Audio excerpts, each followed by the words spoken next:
Citizens don't take psychedelics because it's illegal. Neither do marionettes. Neither do robots. None of these well-behaved and mechanistic reductionist images of humanity take psychedelics because it's misbehaving. Misbehaving is a great sin. In fact, it's enshrined as the first sin. You'll regard that the psychedelic issue was there in Eden, and somebody misbehaved, and then they got tossed out forever and their children's children into the chaos of history.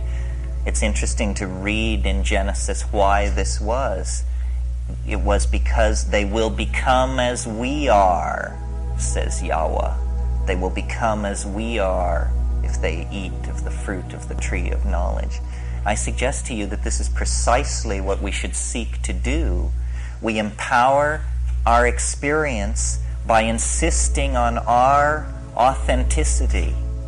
It's a wonderful thing to learn to be able to stand up and yell bullshit, because so much is being slung and nobody is talking about the primacy of experience and the dignity of the individual. The dignity of the individual.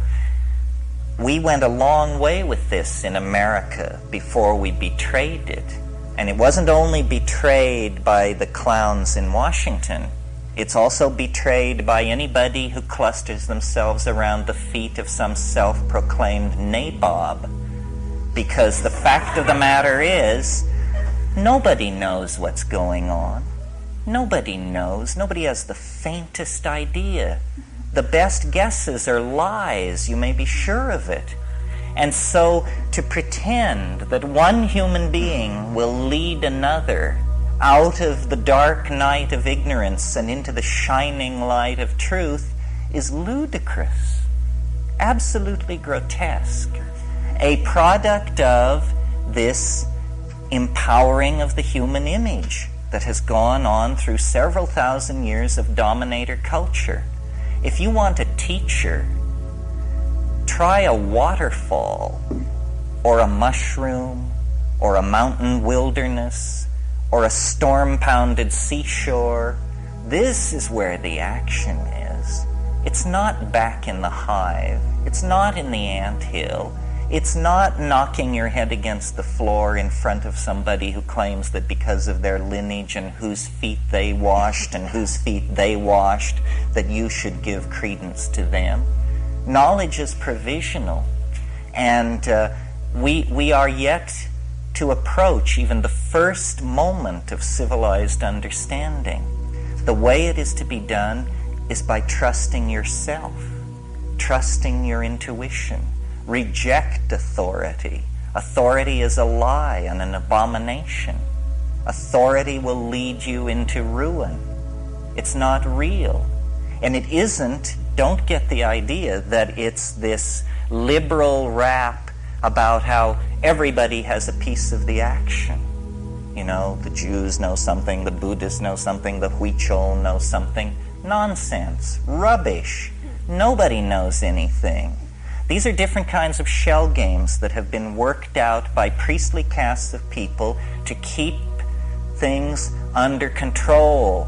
Institutions seek to maximize control, control, control. That's what they're into. Did you think they were in the business of enlightening you? Saving your soul? Forget it. Control is what this is all about. And to the degree that we commit ourselves to ideology, we are poisoned. Any ideology, Marxism, Catholicism, objectivism, you name it, rubbish, all rubbish. What is real is experience. What is real is this moment. And so then what it becomes about is, what are the frontiers of experience? How much of that has been taken away from us by these dominators, by these priesthoods, by these cults, by these philosophical shell games? Well, a lot. That's the whole story of history. Our growing unease, our growing dis-ease, our malaise is all about the fact that we are kept from the wellspring of experience. We are sexually repressed. You may not feel it, but look back 100 years to a world where pianos wore pants. You know, maybe we've made a little progress on the sexual thing. Maybe not. Maybe more or less than we think.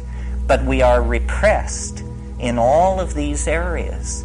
And we are particularly repressed in the area that relates to the psychedelic experience, because it is raid to the dominator insect invasion. They can't take it. They can't stand it, because it empowers the individual. It dissolves the cheerful model of science. It's just exposed as, a nice story. It enriches the accessible universe tenfold, 100-fold, 1,000-fold.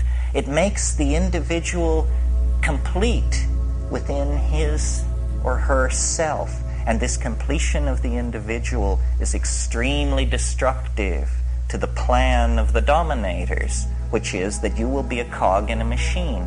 You will participate in the life of an organization, not your life, the life of an organization. You will go to some bullshit job. You will pour the best years of your life and your genius and your hopes into this. You will serve an institution. You will serve. Well, it's a bad idea for free people to go along with this.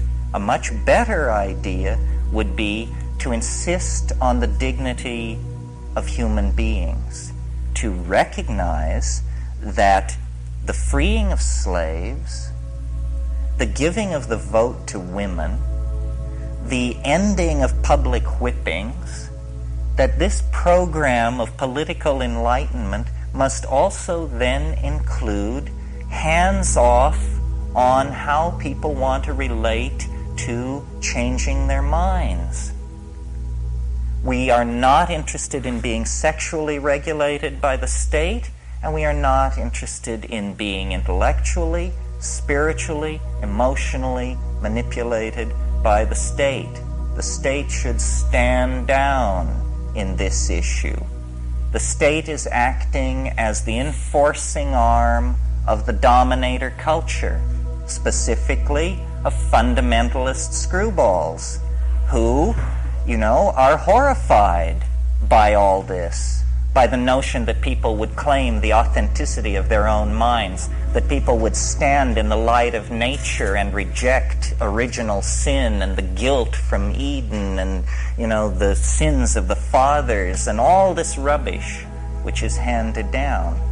What the archaic revival is going to have to mean, if it has teeth, is a re-empowering of the individual and a consequent lowering of the profile of institutions, especially government.